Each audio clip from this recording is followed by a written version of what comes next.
Smart tags were created to help solve life's annoyances, like when misplacing your keys, you can't seem to find them, but with the smart tag, they can be easily located. However, these helpful tracking devices in the wrong hands are being used to stalk people. With January being National Stalking Month, we brought in tech expert Burton Kelso to break down what we can all do to prevent someone from following us when using these tags. Welcome, Burton. Hey Desiree, how are you? Good, we're doing good. So how are people using smart tags or air tags to stalk people? Well, on the surface, it looks like AirTags and smart tags only use Bluetooth, but that's not the case. Both Apple and Samsung have set up these devices to allow them to piggyback on other people's devices, and it works almost like GPS location. So if you had a normal Bluetooth device under normal circumstances, it can only reach 500 feet. But with an AirTag or a smart tag, someone can trace you across town, which makes these devices a little bit dangerous if you don't know what you're doing. Yeah, I was going to say it makes it dangerous in the wrong hands. So what can someone who has a stalker or known abuser do who uses these tags?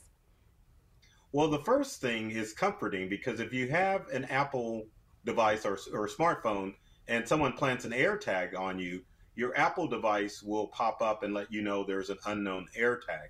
And the same thing works with Android devices, although you do have to download the Smart Things app for Samsung. So if someone puts the same type of device, smart tag or air tag on you, your device will pop up and let you know that there is an unknown device. There you can use sound to locate the device, and you will even get instructions on how to remove the battery from the smart tag. Well, that's good to know that there's some type of notification in case something like that happens. And what if someone is in a crowded public place, let's say a bar? What should they do to make sure they stay safe? Well, when you go into crowded places, you always want to make sure when you leave that crowded place to make sure that someone hasn't planted an air tag or a smart tag in your pocket or purse or even on your vehicle. I know it's a little bit hard to do on vehicles, but you still should do a check. Also, you can download a Bluetooth scanner because these devices use Bluetooth scanners. So they make apps that will find Bluetooth devices that are within your vicinity so you can double check and make sure there's not a strange AirTag or smart tag following you home. Okay, good to know. And how can people check if they are being tracked? Well, again, you can download a Bluetooth app. One of the best ones is a BLE tracker, which is available for both Android and Samsung devices, but it will scan the area, let you know if there's any Bluetooth devices around you. But then again, it also pays to be vigilant and make sure that you do check yourself to make sure no one has planted any device on you. Okay, and if an air tag or smart tag is detected, how can you turn it off?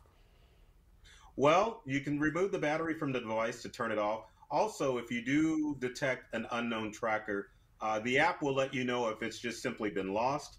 But if it hasn't been lost, then you need to immediately take the AirTag or the smart tag to law enforcement to notify them that someone has planted the device on you. Okay, I was going to ask, so if you're being tracked with the tag, there does come a point where maybe you should get law enforcement involved, correct? Yes, always when there's a stalking situation involved, you definitely need to get law enforcement involved. You don't want to try to take it upon yourself to find the owner of the tag. Always go to law enforcement to make sure that they can follow up and make sure that they apprehend the person that is trying to stalk you. Burton, these tips were very helpful. Thank you so much for telling us about them. And for more useful tech tips, check out Burton's blog page at burtonkelso.com.